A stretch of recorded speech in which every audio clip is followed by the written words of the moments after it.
Με κόσμο έρχεται. Και τα ποσή ώρα.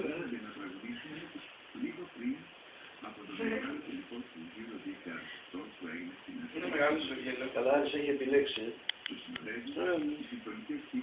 Πρόσχετα. Μέσα να παπάει όμως μόνιμος. Δεν είναι αφαιρεμιστικό.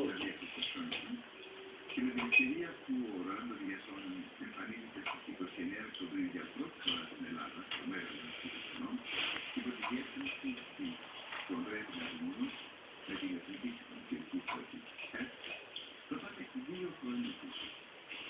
2 χρόνια πίσω στην αίθουσα του Συμβουλίου Ασφαλείας των Ηνωμένων Εθνών, όπου ο Ρολάντο Βιασόν δίνεται Έλληνες υπερταξιάρων, Έλληνες υπερταξιάρων, με την Εθνική Συμφωνική. Μα είναι πάρα πολύ ωραία. Τι σημαίνει κάτι, δεν κάνει τέλεια τα ελληνικά. Η μουσική είναι ψυχή στο σύμπαν.